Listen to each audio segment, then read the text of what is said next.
मैं तो यहाँ से निकल रही थी तो तुमको कुछ सीख देने के लिए आई हूँ। क्या सीख देना है? यशोदा, याद करो तुम्हारे बेटे के पीछे पूतना पड़ी थी, तृणावत पड़ा था, अघासुर बकासुर पड़े थे।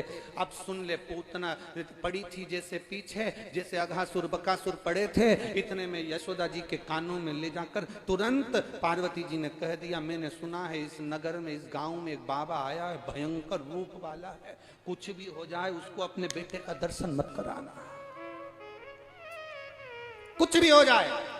यशोदा जी ने तुरंत, और बहुत ध्यान देना महाराज, जहर दो तरह का जहर होता है। एक जहर मुख में जाता है तो केवल एक व्यक्ति मरता है, और एक जहर कान में जाता है तो पूरा घर मर जाता है।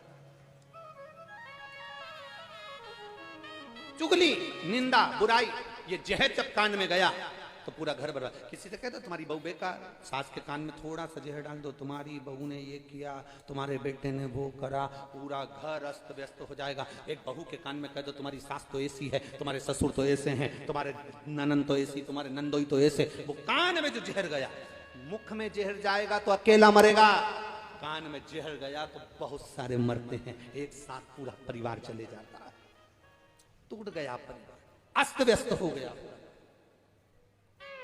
यशोदा जी के कान में जहर घोल दिया, कह दिया कोई बूढ़ा व्यक्ति आए दर्शन मत कराना। यशोदा जी ने दरवाजे पर द्वारपालों से कह दिया, दरवाजा लगा दो, ताला लगा दो, कोई भी आए आने मत देना। अब बाबा तो बाबा थे, चल दिए भोलेनाथ अड़भंगे।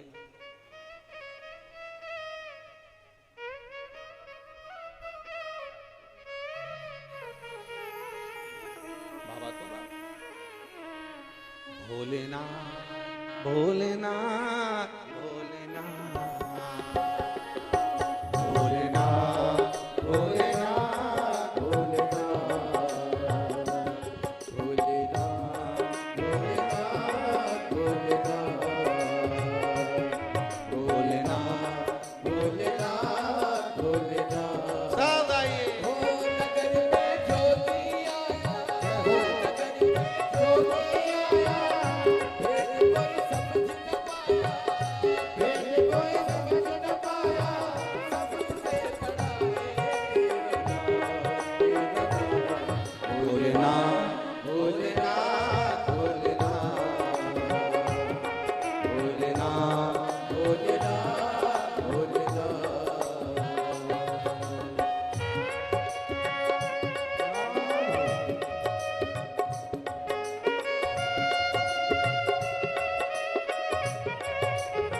वाले भी बड़े भाव से आनंद के साथ, रज की रज में मेरे बाबा है।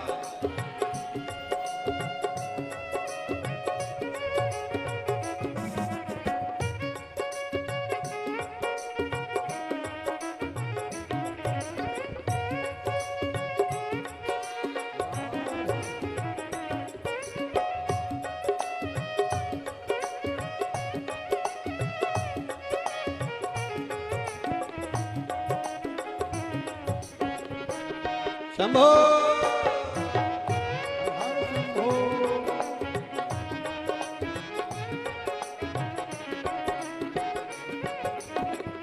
विभूति गले रुद्रमाला शेष नाग लिपटायो रे, अंग विभूति गले रुद्रमाला शेष नाग लिपटायो रे, अंग विभूति गले रुद्रमाला शेष नाग लिपटायो रे, अंग विभूति गले रुद्रमाला शेष नाग लिपटायो रे, सिर पे गंगा बाल चंद्रमा घर घर अलग जगायो रे, सिर पे गंगा बाल चंद्रमा घर घर अलग जगायो रे, यशोदा के घर आया, यशोदा के घर आया, आके अलग जगाया, आके अलग जगाया, सबसे बड़ा है तेरा नाम, तेरा नाम भोलेनाथ भोलेनाथ भोलेनाथ भोलेनाथ भोलेनाथ भोलेनाथ भोलेनाथ भोलेनाथ भोलेनाथ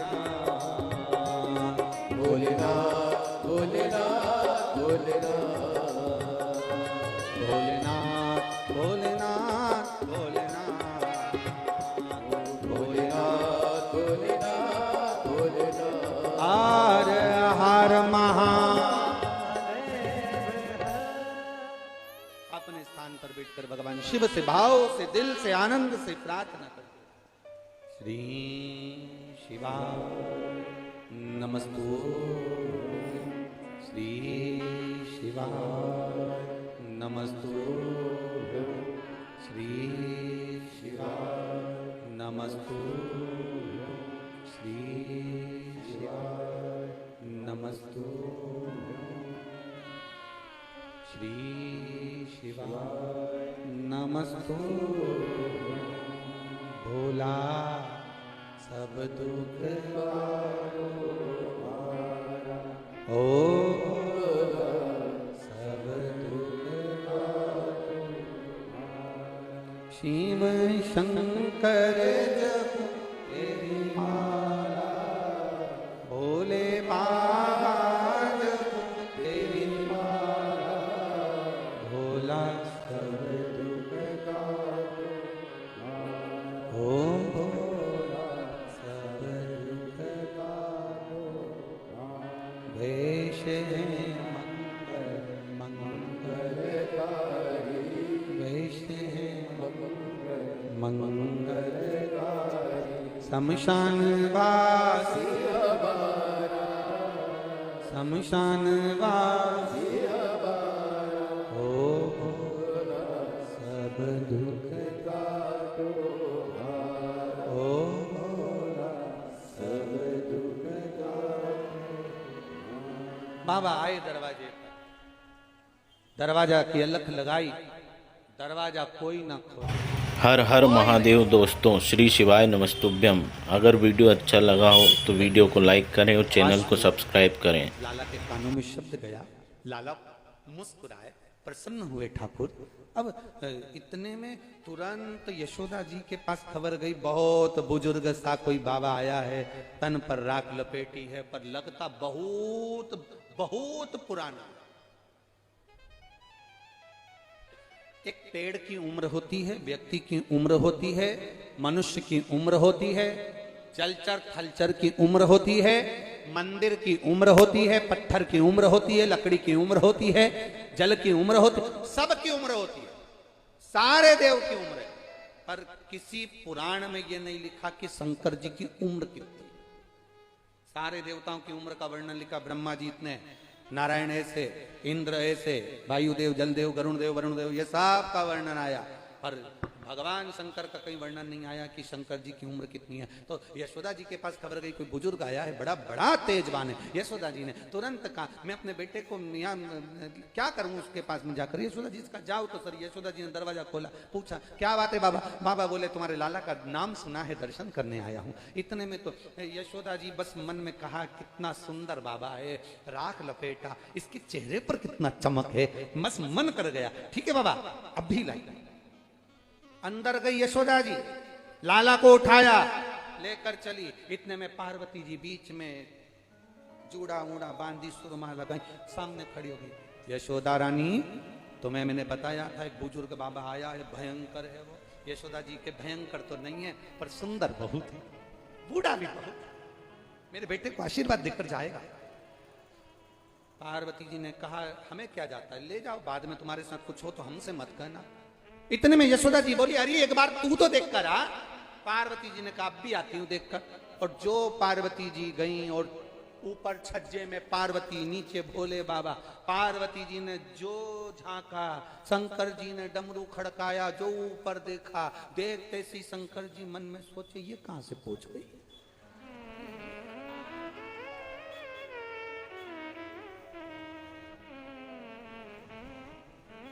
पार्वती जी हाथ से इशारा कर कर बोली अब आओ अंदर। शंकर जी समझ गए ये आ गई तो अब दर्शन वर्शन तो मिलना नहीं। फिर भी शंकर जी ने आवाज लगाई, अलग जगाया, मां दर्शन कराओ। पार्वती जी नीचे आके बोली बिल्कुल मत कराना, ये वो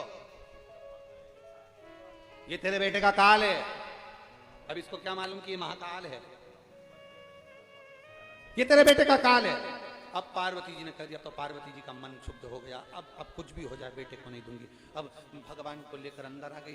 बाबा ने भी सोच लिया क्या करा जाए। नंदी पर्वत के नजदीक में कुंड के किनारे मेरा बाबा अखंड धुनी रमाकर बैठ गए।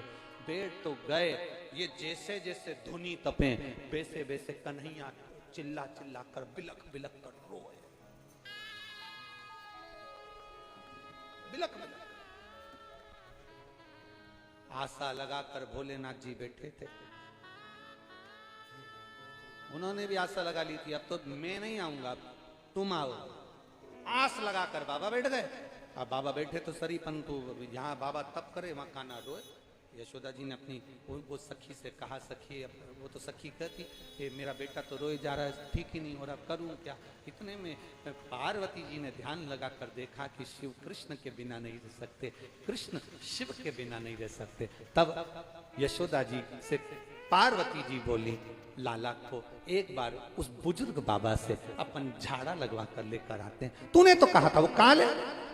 इतने में तुरंत पार्वती जी ने कहा वो काल तो है परंतु वो सबके लिए काल नहीं है, किसी किसी के लिए वो महाकाल भी है, तुम चिंता मत करो। कभी कभी नींद की गोली ज्यादा खा लो तो व्यक्ति के प्राण भी जा सकते हैं, पर कभी कभी डॉक्टर भी लिख देते हैं कि नींद की गोली खाओ तो तुम्हारा स्वास्थ्य ठीक रहे। कभी कभी हमारे लिए गलत जगह पर जाना दुखदायी है और कभी कभी किसी व्यक्ति के जीवन में थोड़ा सा ज्ञान देना सुखदायी बन जाए।